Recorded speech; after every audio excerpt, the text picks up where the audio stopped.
परिवार फरार, कितने गुनहगार, ये बड़ा सवाल है। दरअसल बेंगलुरु का मामला है जहां पर एआई इंजीनियर अतुल सुभाष ने मौत को गले लगा लिया क्योंकि अपने परिवार की यानी कि अपनी पत्नी और ससुराल वालों के लोगों से बहुत ज्यादा परेशान था। बाकायदा मौत को गले लगाने से पहले 1.5 घंटे का वीडियो जारी होता है, 24 पन्ने का सुसाइड नोट लिखा जाता है और जब ये पूरा मामला उजागर होता है तो इस मामले में सख्ती से कार्रवाई की जाती है। बेंगलुरु पुलिस ने मुकदमा दर्ज कर लिया है निकिता सिंघानिया के खिलाफ, जो कि पत्नी है अतुल सुभाष की। जौनपुर पहुंचती है पुलिस और लगातार परिवार के लोगों को तलाश रही है क्योंकि निकिता की मां और भाई फरार है। लगातार ठिकाने बदल रहे हैं और ये सब कुछ सीसीटीवी कैमरे में कैद हो जाता है।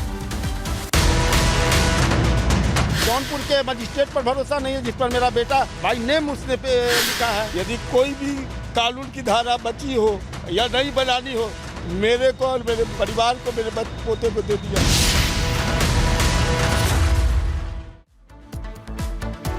तो देखिए, एआई इंजीनियर अतुल सुभाष के परिवार को अब इंसाफ की दरकार है। लगातार मांग कर रहे हैं कि न्याय मिलना चाहिए और वो वीडियो भी सामने आता है जिसमें अतुल ने मौत को गले लगाने से पहले वो टी शर्ट पहना हुआ था जिस पर लिखा था जस्टिस इज ड्यू, यानी कि अभी इंसाफ मिलना, न्याय मिलना बाकी है जिसका इंतजार रहेगा। लेकिन परिवार के लोगों से जब हमारी टीम ने बातचीत की तो इतने बड़े चौंकाने वाले खुलासे हुए जिसे सुनकर हर कोई सन्न रह जाएगा। क्या कुछ कहा अतुल सुभाष के परिवार ने, दिखाते हैं आपको।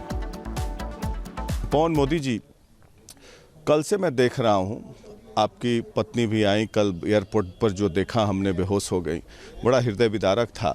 और अतुल सुभाष जी ने जिस तरीके से अपनी जान ले ली, क्या आपको अंदाज़ा था कि ऐसा हो सकता है और ऐसा क्यों हुआ, आपको क्या लगता है? मुझे ऐसा नहीं लगता था कि ऐसा होगा, लेकिन मेरा लड़का भीतर भीतर घुट रहा था।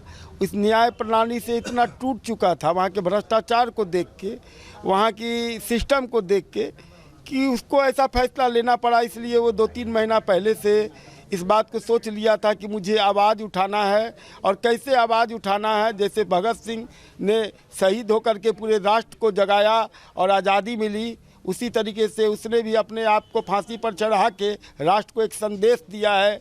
नरेंद्र मोदी जी को संदेश दिया है, नीतीश जी को संदेश दिया है, लालू जी को संदेश दिया है कि इस न्याय प्रणाली पर सवाल उठाते हुए हम परिवार का कम से कम ध्यान रखते हुए इस पर ध्यान दे और इस व्यवस्था को सही करे। मेरा पोता है, मैं न्याय से मैं यही मांगता हूँ कि हमारे परिवार पर आज भी 498 का मुकदमा जौनपुर में चल रहा है, जिसमें मेरे सीनियर वकील हैं विजय कुमार श्रीवास्तव और श्री सुशील यादव जी और एडवोकेट, आपको क्या कहते हैं उनका नाम मैं भूल रहा हूँ, अवधेश तिवारी जी, ये 3 हमारे सीनियर वकील हैं। वहाँ पर गलत आदेश, गलत आपको मीडिया के सामने में एक वकील आके कहते कि मेरा जूनियर इसको देख रहा था, कोई बात नहीं थी।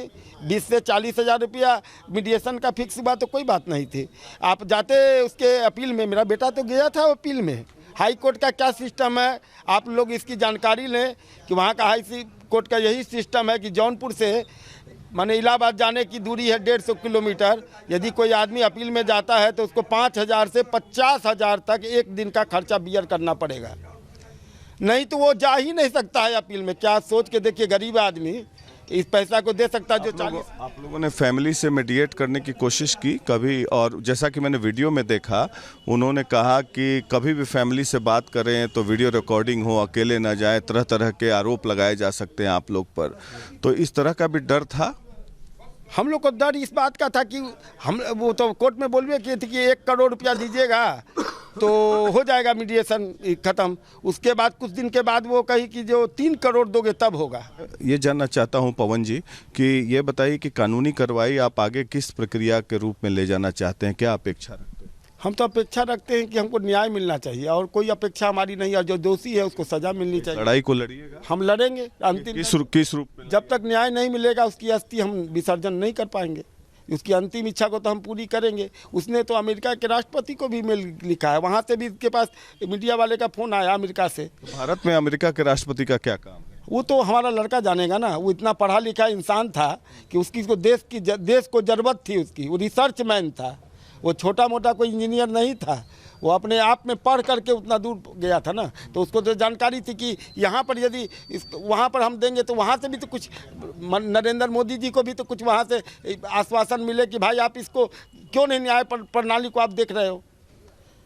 हमारे नरेंद्र मोदी जी जैसा प्रधानमंत्री तो आज तक ना हुआ है ना होगा, तो उनको तो इस बात का संज्ञान लेना ही पड़ेगा। नरेंद्र मोदी पर भरोसा है? भरोसा है, 100% भरोसा है कि न्याय के लिए तो वो सब कुछ कर सकते हैं ना, न्याय देने के लिए तो वो सब कुछ कर सकते हैं। सुप्रीम कोर्ट के चीफ जस्टिस? हाँ, पूरा भरोसा है, 100% भरोसा है। उस पर नहीं भरोसा होगा तो फिर तो ये पूरा सिस्टम खत्म हो जाएगा। इस पर भरोसा नहीं? अब यहाँ जौनपुर के मजिस्ट्रेट पर भरोसा नहीं है, जिस पर मेरा बेटा एकदम बाय नेम उसने लिखा है कि वहाँ की मजिस्ट्रेट मेरे से पैसा मांगी है।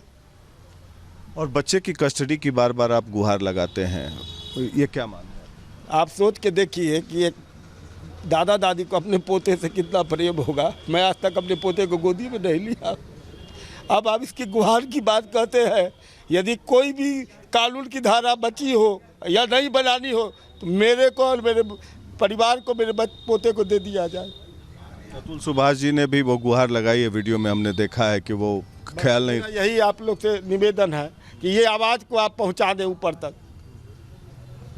और मैं कुछ नहीं चाहता हूँ। लगता है वो बच्चा वहाँ पर सुरक्षित नहीं है? सुरक्षित नहीं है, एकदम नहीं है। 40,000 रुपया मेंटेनेंस का मांग के वो जौनपुर में पढ़ाती थी, आज पूसा रोड में कोई कहे कि 20,000 रुपया 4 साल के बच्चे पर खर्च कर रहे हैं, मानने वाली बात है? मेरा बच्चा जिस समय पैदा हुआ था उसका वेट कितना था, आज उसका वेट कितना है, इसको थोड़ा आप चेक कर लीजिए। तो जब वो जो आपकी बहू हैं वो खुद नौकरी करती हैं तो मेंटेनेंस की मांग कानूनी रूप से क्या जायज़ है? एकदम नाजायज़ है। वो बहुत अच्छे कंपनी में है, उसकी बहुत बढ़िया पैकेज है, उसके बावजूद भी कानून व्यवस्था इतनी लचर है कि जहाँ पर जो मांग रही है दे रहा। चूँकि मजिस्ट्रेट को तो वहाँ पर लेडीज है मीडिएशन में, और उसको पैसा चाहिए, पैसा नहीं दीजिएगा तो कुछ भी कर सकती है, और उसका आपको आदर करना पड़ेगा। ये तो अपने भारत की परंपरा है कि जो न्यायालय का आदेश है वो माथे पर है। तो आप लोग क्या जौनपुर जाएंगे, ये सब कर्मकांड हो जाएगा? अभी हम क्यों जाएंगे, हम जौनपुर जाएंगे ही नहीं। हम लोग को यहाँ से ले जाए, पकड़ के फांसी पर चढ़ा दे, इसी का इंतजार हम करेंगे। हम तो यही ना करेंगे सर। हमारा बेटा जब फांसी पर चढ़ गया तब वहाँ की न्याय प्रणाली नहीं होगी तो हमको यहाँ से ले जाएगा, हम लोग भी फांसी पर चढ़ जाएंगे। इससे ज़्यादा क्या होगा?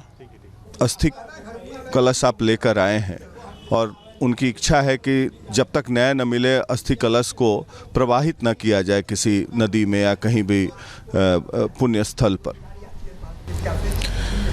सर, इस सिस्टम को अगर आप देखोगे जिस पे उसने आवाज़ उठाई है उसमें एक जज भी शामिल है, जिस जज के ऊपर जो है जिस तरह का वो करप्ट हैं और करप्शन का जो लेवल है उनका, वो कह रही हैं कि 5 लाख रुपए अगर दोगे तो मैं केस सेटल कराऊंगी, अदरवाइज़ तुम्हें और तुम्हारे फैमिली को सबको जो है वो आपको कोर्ट में घसीटूंगी।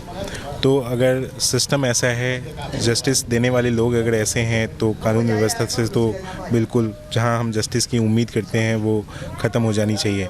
हमारे मेन के लिए ऐसा कोई फोरम नहीं बनाया गया है या ऐसा कोई जगह नहीं दी गई है हमें कि जहां पे हम अपनी बात रख सकें। हमें अगर मेंटली हरास किया जा रहा है तो हम कहीं जाके अपनी बातों को बता सकें। जो उसने अंतिम इच्छा लिखी है उसमें यही लिखा है कि अगर हमें जस्टिस मुझे मिलता है तो मेरी अस्थियां जो हैं वो गंगा में बहाई जाएं। अगर जस्टिस नहीं मिलता है तो इसे वहीं कोर्ट के बाहर किसी गटर में बहा दिया जाए। तो अगर सिस्टम ऐसा है तो आप सोच सकते हैं कि उसने किस तरह के हरासमेंट को उसने झेला होगा। जो ये लाइन लिखी होगी उसमें ये बोला हो, उसने लिखा है कि सिस्टम अगर ऐसा ही चलता रह गया तो शायद हो सकता है कि आगे आने वाला जो टाइम है उसमें दूसरा अतुल सुभाष भी बन जाए, तीसरा अतुल सुभाष भी बन जाए और पता नहीं कितने लाख अतुल सुभाष बने। फिर भी अगर ये सिस्टम नहीं जागा तो पता नहीं लोग ये भी सोचेंगे कि शादी करनी चाहिए या नहीं करनी चाहिए। आप लोगों को तो अब बहुत सारे फ़ोन कॉल्स आ रहे होंगे, क्या मदद के लिए भी फ़ोन कॉल्स आ रहे हैं?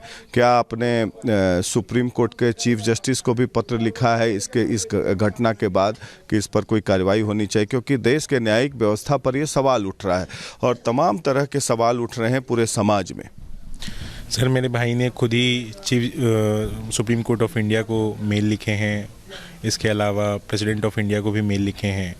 अगर वो लोग इस चीज़ को देख रहे हैं या सुन रहे हैं मीडिया के थ्रू तो मैं ये सिर्फ सुप्रीम कोर्ट से दरख्वास्त करूँगा कि वो अपने संज्ञान में स्यूमोटो के थ्रू अपने अंदर ये केस ले, या तो कोई कमेटी बिठा के या फिर जैसे भी हो इसके एंड तक जाए, पहचाने कि कैसे करप्शन चल रहा है। जज के खिलाफ हमने आवाज़ उठाई है, तो ऐसा होना चाहिए कि जज के अगेंस्ट भी कोई, क्योंकि पुलिस वाले कभी जज के अगेंस्ट कुछ काम करेंगे नहीं, तो मेरा ये मानना है कि इधर कोई कमेटी बना के या जैसे भी हो उसकी भी चीज़ें देखी जाए।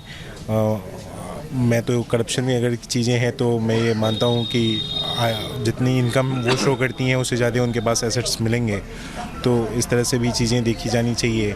बाकी सुप्रीम कोर्ट जो है वो ज़्यादा हमारे से ज़्यादा कानून उनके पास उन्हें पता है, और जो भी चीज़ें उन्हें ज़्यादा पता है, तो मैं ये मानता हूँ कि वो अपने संज्ञान में ये सारी चीज़ें लें और इसका इन्वेस्टिगेट एंड टू एंड तक जाके करें, और जो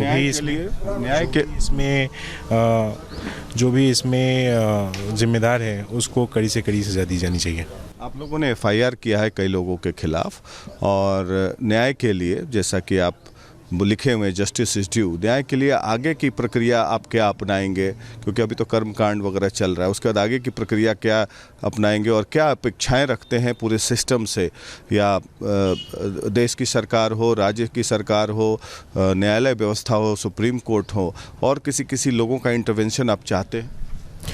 सर, जैसा कि सुप्रीम कोर्ट के द्वारा ही एक उसमें बताया गया था कि जो आज की डेट में 498A का जो केस है वो 98% जो है वो फेक हैं।